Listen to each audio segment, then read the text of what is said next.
नमस्कार दोस्तों, स्वागत है आपका इस वक्त की बड़ी खबर में, जो कि सीधा उत्तर प्रदेश से है। 30 जनवरी को 10 सीटें जीत सकती है भाजपा। स्वतंत्र देव सिंह और दिनेश शर्मा होंगे प्रत्याशी। दूसरी बड़ी खबर में बताएंगे, पीएम नरेंद्र मोदी 7 जनवरी को वेस्टर्न डेडिकेटेड फ्रेट कॉरिडोर के पहले सेक्शन का करेंगे उद्घाटन। आम लोगों को होगा बड़ा फायदा। तीसरी बड़ी खबर में बताएंगे, यूपी भर में किया जा रहा कोरोना वैक्सीन का ड्राई रन, खुद निरीक्षण करने पहुंचे मुख्यमंत्री योगी। इसी प्रकार के 10 बड़ी खबरों में आपको ले जाएंगे। लेकिन अगर आप भी सीएम योगी और पीएम मोदी के साथ हैं तो आप अभी इस वीडियो को लाइक कीजिए, इस चैनल को सब्सक्राइब कीजिए और घंटी बजाएं और कमेंट में लिखें जय हिंद। रुख करते हैं पहले खबर की तरफ। 30 जनवरी को 12 सीटें रिक्त, 10 सीट जीत सकती है भाजपा। स्वतंत्र देव सिंह और दिनेश शर्मा होंगे प्रत्याशी। जी हां दोस्तों, सत्तारूढ़ भारतीय जनता पार्टी ने आगामी विधान परिषद चुनावों के नाम और उत्तर प्रदेश में मार्च या अप्रैल में होने वाले पंचायत चुनावों की रणनीति पर चर्चा की। यह चर्चा लखनऊ में पार्टी के राज्य इकाई कार्यालय में मुख्यमंत्री योगी आदित्यनाथ की उपस्थिति में हुई। यह निर्णय लिया गया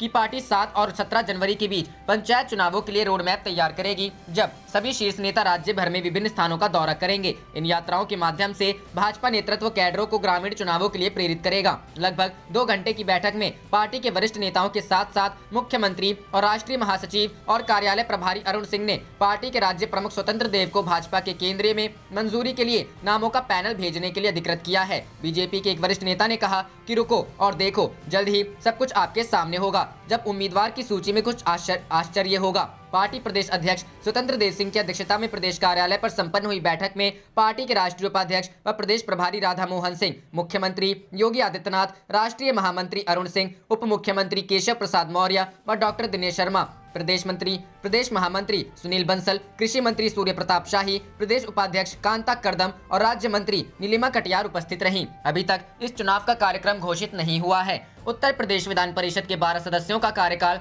30 जनवरी को पूरा हो रहा है। अभी तक इस चुनाव का कार्यक्रम घोषित नहीं हुआ है। हालांकि सत्तारूढ़ भारतीय जनता पार्टी ने अपनी तैयारी शुरू कर दी है। विधान परिषद की खाली होने वाली 12 सीटों के चुनाव को लेकर भाजपा मुख्यालय में पार्टी की प्रदेश चुनाव समिति की एक बैठक में संभावित उम्मीदवारों के नाम को लेकर चर्चा की गई। भाजपा की चुनाव समिति की बैठक में आगामी विधान परिषद चुनाव के लिए संभावित नामों पर चर्चा की गई। बैठक में प्रत्याशियों के संभावित नामों की सूची को स्वीकृति हेतु केंद्रीय चुनाव समिति के पास भेजने के लिए पार्टी के प्रदेश अध्यक्ष स्वतंत्र देव सिंह को अधिकृत किया गया। बसपा के सहयोग से भाजपा 12 में से 10 सीटें जीत सकती है। आगामी 7 जनवरी से 17 जनवरी तक प्रवास के कार्यक्रम तय। विज्ञप्ति के अनुसार इसके साथ ही पंचायत चुनाव के मद्देनजर भी तैयार की गई और हुए प्रवास कार्यक्रमों के माध्यम से पार्टी त्रिस्तरीय पंचायत चुनाव की रणनीति कार्यकर्ताओं तक पहुंचाएगी। उल्लेखनीय है कि विधानसभा सदस्यों के मत से निर्वाचित होने वाले 12 विधान परिषद सदस्यों का कार्यकाल 30 जनवरी को पूरा हो रहा है। जिन सदस्यों का कार्यकाल पूरा हो रहा है उनमें उत्तर प्रदेश के उप मुख्यमंत्री दिनेश शर्मा,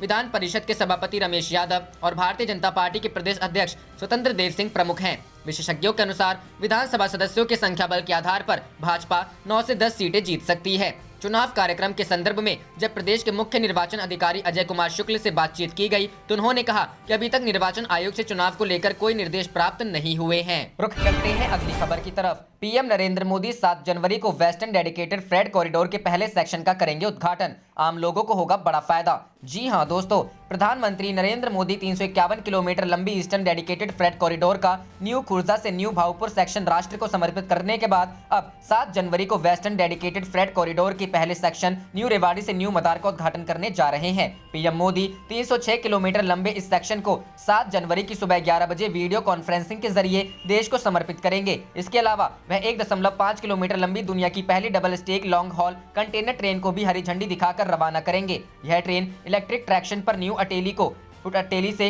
न्यू किशनगढ़ तक जाएगी। इस मौके पर राजस्थान और हरियाणा के मुख्यमंत्री व रेल मंत्री पीयूष गोयल भी मौजूद रहेंगे। इन शहरों और जिलों को मिलेगा सीधा फायदा।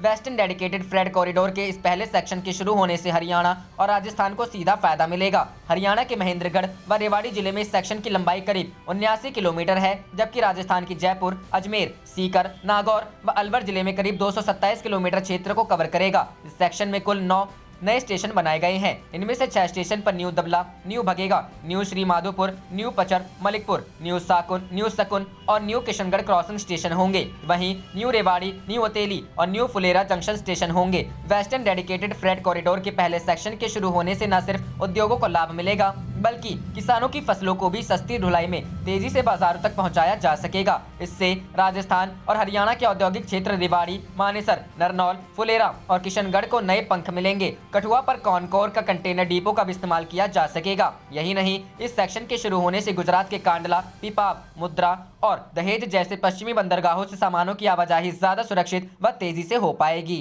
रुक करते हैं अगली खबर की तरफ। यूपी भर में किया जा रहा कोरोना वैक्सीन का ड्राई रन, खुद निरीक्षण करने पहुंचे मुख्यमंत्री योगी आदित्यनाथ। जी हां दोस्तों, उत्तर प्रदेश के 750 शहरी व 750 ग्रामीण क्षेत्रों में मंगलवार को कोरोना वैक्सीन लगाने का पूर्व अभ्यास किया जा रहा है। इस दौरान प्रशासन पूरी तरह से मुस्तैद नजर आ रहा है। प्रदेश के मुख्यमंत्री योगी आदित्यनाथ खुद लोहिया संस्थान में वैक्सीन का ट्रायल देखने के लिए पहुंचे और अफसरों से बात की। लखनऊ में KGMU, PGI, लोहिया संस्थान, राम सागर मिश्रा हॉस्पिटल, लोक बंधु अस्पताल के अलावा माल, मलिहाबाद, इंदिरा नगर, काकोरी सामुदायिक स्वास्थ्य केंद्र, सहारा हॉस्पिटल, मेदांता हॉस्पिटल और एरा मेडिकल कॉलेज में कोरोना वैक्सीन का ड्राई रन किया जा रहा है। राष्ट्रीय स्वास्थ्य मिशन के महाप्रबंधक टीकाकरण डॉक्टर मनोज शुक्ला ने बताया कि वैक्सीनेशन के 2 सत्र होंगे। इस दौरान 2 टीमें एक साथ टीकाकरण करेंगी। एक सत्र में 25 लाभार्थियों को टीका लगाया जाएगा। टीकाकरण केंद्र पहुंचाने वाले लाभार्थी की जानकारी को विन पोर्टल पर दर्ज की जाएगी। राज्य स्तर पर इस पूरी प्रक्रिया के नोडल प्रभारी MD NHM और जिला स्तर पर सभी जिलों के CMO बनाए गए हैं। इसके पहले सोमवार को मुख्यमंत्री योगी आदित्यनाथ ने निर्देश दिया है कि पूरे प्रदेश में कोरोना टीकाकरण की व्यवस्था को पुख्ता करने के लिए ड्राई रन को पूरी गंभीरता और प्रतिबद्धता से किया जाए। इससे टीकाकरण कार्य को आसानी से संचालित किया जा सकेगा। उन्होंने कोरोना टीकाकरण का कार्य केंद्र सरकार की गाइडलाइन के अनुरूप संचालित करने के निर्देश दिए। उन्होंने कहा कि जिला स्तर पर टीकाकरण के कार्यों की नियमित समीक्षा की जाए। कोरोना वैक्सीन के सुरक्षित स्टोरेज, प्रभावी कोल्ड चेन व्यवस्था और सुगम ट्रांसपोर्टेशन के लिए सभी व्यवस्थाएं समय से सुनिश्चित करने के निर्देश दिए। कहा, प्रदेश में प्रतिदिन 1.5 लाख सैंपल की जांच हो। कॉन्टैक्ट ट्रेसिंग और सर्विलांस सिस्टम को निरंतर प्रभावी बनाए रखा जाए। सभी DM और CMO नियमित रूप से प्रतिदिन सुबह कोविड चिकित्सालय में और शाम को integrated command and control centre में समीक्षा बैठक करें। करते हैं अगली खबर की तरफ। CM योगी नाराज, बोले लापरवाह अफसरों के लिए जगह नहीं, बड़ी कार्रवाई की तैयारी में सरकार। जी हां दोस्तों, गाजियाबाद के मुरादनगर में शमशान घाट की छत गिरने से 25 लोगों की मौत की घटना से मुख्यमंत्री योगी आदित्यनाथ अफसरों से बेहद नाराज हैं। मुख्यमंत्री ने मामले में जिम्मेदार अधिकारियों के खिलाफ कड़ी कार्रवाई के संकेत दिए हैं। कमिश्नर और गाजियाबाद के DM समेत कई बड़े अधिकारियों पर कार्रवाई की गाज गिर सकती है। मुख्यमंत्री ने दोनों अधिकारियों से स्पष्टीकरण भी मांगने के निर्देश दिए हैं। प्रदेश सरकार के प्रवक्ता ने बताया कि मुरादनगर की घटना से व्यथित और नाराज मुख्यमंत्री सोमवार को अधिकारियों पर जमकर बरसे। घटना को अफसरों की गंभीर लापरवाही करार देते हुए CM ने कहा कि इस तरह की लापरवाही अक्षम्य है। ऐसे अपराध करने वाले अफसरों के खिलाफ कठोरतम कार्रवाई की जाएगी। कि हर मंडलीय समीक्षा बैठकों में अफसरों को साफ तौर पर यह निर्देश दिया गया था कि जिले में हो रहे 50 लाख से अधिक की लागत के निर्माण कार्यों की गुणवत्ता की जांच टास्क फोर्स गठित कर रही हाल ही में करवा ली जाए। मुरादनगर की घटना अफसरों की लापरवाही का परिणाम है। उन्होंने कहा कि प्रदेश भर में जहां भी निर्माण कार्य हो रहे हैं या हो चुके हैं, उनकी गुणवत्ता की जांच कर अधिकारी रिपोर्ट भेजे। एक भी निर्माण कार्य की गुणवत्ता में कमी मिली तो इसकी पूरी जिम्मेदारी जिले के आला अधिकारियों की होगी। मुरादनगर की घटना को लेकर मुख्यमंत्री ने प्रदेश के अधिकारियों को सख्त लहजे में 2 टूक संदेश दे दिया है। मुख्यमंत्री ने चेतावनी के लहजे में कहा है कि इस तरह की घटनाओं के लिए जिम्मेदार अफसरों के लिए शासन में कोई जगह नहीं है। मुख्यमंत्री की घटना को लेकर गाजियाबाद के जिलाधिकारी और मेरठ की मंडलायुक्त समेत अन्य जिम्मेदार अधिकारियों की भूमिका की जांच के संकेत भी दिए हैं। रुख करते हैं अगली खबर की तरफ। कृषि मंत्री तोमर बोले वार्ता बेनतीजा रही क्योंकि किसान यूनियन के नेता अड़े रहे। जी हां दोस्तों, कृषि कानूनों के खिलाफ विरोध प्रदर्शन कर रहे किसान नेताओं और मोदी सरकार के बीच बातचीत खत्म हो गई और दोनों पक्षों के बीच मुख्य मुद्दों पर गतिरोध अभी भी कायम है। किसान संगठनों के नेताओं ने बताया कि अगली बैठक 8 जनवरी को होगी। कृषि मंत्री नरेंद्र सिंह तोमर ने बैठक के बाद मीडिया को बताया कि बातचीत का बेनतीजा रही क्योंकि यूनियन के नेता तीनों कानूनों को निरस्त करने की अपनी मांग पर अड़े रहे। उन्होंने बताया कि आज की बैठक में कोई फैसला नहीं हो पाया। सरकार और किसान संगठनों के बीच 8 जून को फिर से वार्ता होगी। उधर आगे के कदम के बारे में कृषक संघ मंगलवार बैठक करेंगे। किसान संगठनों के नेताओं ने कहा कि हम कृषि कानून निरस्त करने पर जोर दे रहे हैं और सरकार आंतरिक विचार विमर्श के बाद आएगी। इससे पहले किसान संगठनों और केंद्रीय मंत्रियों के बीच बैठक हुई। इसमें किसान संगठन प्रारंभ से ही 3 कृषि कानूनों को निरस्त करने की मांग पर अड़े हुए हैं, जबकि सरकार की ओर से मंत्रियों द्वारा कानूनों के फायदे गिनाए गए। सूत्रों ने बताया कि ऐसे में सिर्फ 1 घंटे की बैठक के बाद दोनों पक्षों ने भोजनावकाश लिया।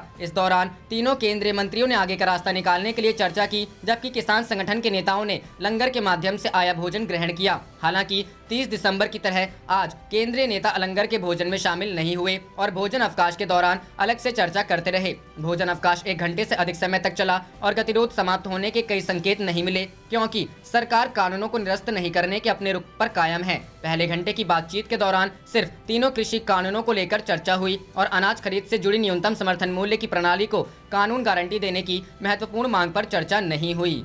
आप देख रहे थे आपका अपना चैनल जय हिंद जय भारत।